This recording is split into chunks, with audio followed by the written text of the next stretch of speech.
Alright, so let's get right into it. So we're going to be discussing dyeing your natural hair. If you're watching this, you're probably considering whether or not to dye your natural hair. There's a lot of pros and cons to it.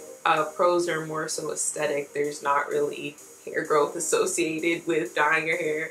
But there's a lot of things you want to weigh before you go ahead and make the choice of whether or not to dye your hair. So we're going to get right into it. So I dyed my hair a couple of months ago. I have a couple videos on my channel of the process, trials and tribulations. If you want to check those out, I'll link them below in the video somewhere. So if you want to check those out, you can go ahead. But the first thing that I think you need to take into consideration is whether you want to permanently dye your hair or semi-permanently dye it.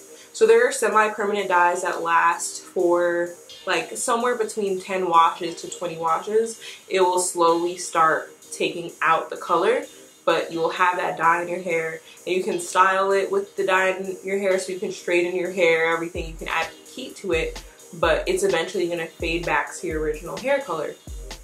I permanently dyed my hair, so I permanently changed the color of my hair from brown, like dark brown, to burgundy.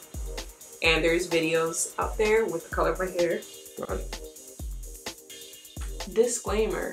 This is not my hair. I know it's a cute wig. I know I did my thing with dyeing it and all that, but this is not my hair. So I'm talking about my actual hair, which is in all the rest of my YouTube videos, so you can go ahead and check those out. Yeah, so let's get into the video. So that's really important to take into consideration, because if you just want to change your color temporarily for a certain hairstyle, in the past I semi-permanently dyed my hair jet black because I want to do like a jet black ponytail.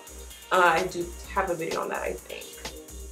You can do that, but I really like my hair red or some hue or shade of red, so I went ahead and dyed it dark red. So the second thing I think you need to take into consideration is whether or not your hair is healthy enough to be dyed. If you have a lot of breakage, a lot of split ends, if you are still transitioning from permed, chemically treated hair to natural hair, your hair is not at its strongest point, and dyeing it will just put that additional pressure on it, and it'll just continue to break.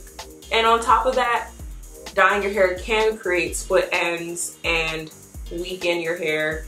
And this brings me to the next point of something I didn't know, is how dry your hair gets after you dye it.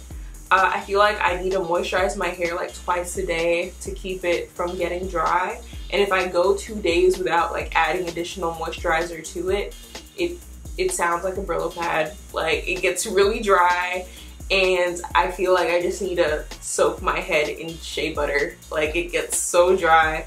So that's something I wish I knew. I probably would have gone with a more hydrating dye, or I might have gone for semi-permanent dyes. I'm not too sure. It's not something that really bothers me because I do enjoy moisturizing my scalp and my hair. It's like enjoyable for me. It's a nice way to wind down the day, but that's something I do wish I knew ahead of time. Something else is how dry your scalp gets from it as well. When I dyed my hair, when the color finally took, my whole scalp was exceptionally dry for like a week. It felt like there was like a plastic film on my scalp. It didn't feel real. Like, it didn't feel like a real scalp. So it took a long time for that to come off, and then it like started peeling off. So I had straightened my hair right after I dyed it, and when I would comb through my hair in the morning, like to like reactivate the straightness of it, a little like long strips of like scalp was like coming off. It sounds really gross because it was, but it's like parts of my scalp were like coming off. So it's like I had a new scalp by the time it had all shed off. So that's something to keep in mind, so you don't like go crazy when you see that your scalp is like starting anew. It's because like the dye had got onto my scalp as well, because we were really trying to get the dye in there. And yeah, something to keep in mind. Another thing is how it impacts protective styling. So if you're used to having brown or black hair and then you dye your hair a completely different color, you might be used to just being able to throw in braids of any color because your hair is just gonna blend with it. But now that your hair is a different color, you have to be more mindful of the protective styling that you do. Like, sometimes I would do half wigs with my hair a different color. I can't do half wigs anymore because it does not blend.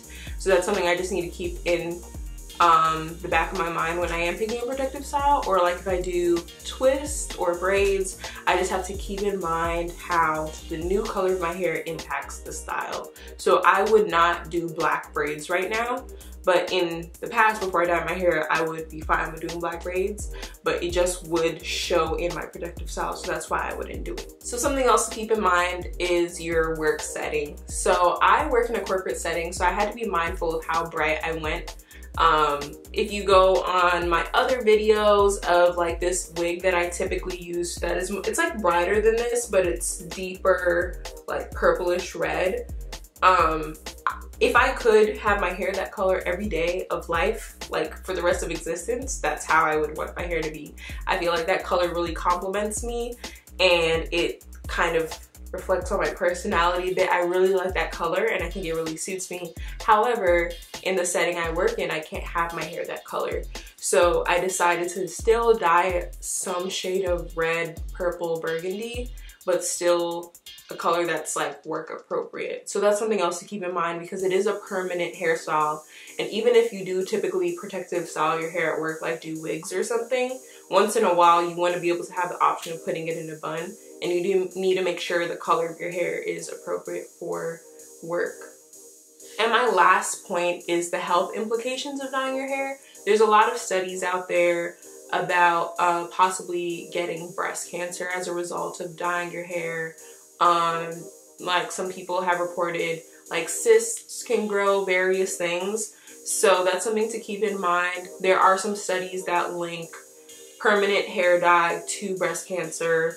The same chemicals in permanent hair dye that are in like chemical relaxers. So if you have a history of cancer in your family, or you've had cancer in the past and it's gone away, you want to make sure that you are not inviting these chemicals that can cause it to happen again into your lifestyle regimen. So those are some of my tips on things to keep in mind before dyeing your hair. I hope this was helpful, and if you know someone who's about to dye their hair, feel free to share this with them. Don't forget to like this video if you enjoyed it and subscribe, and I'll catch you in my next video. Bye.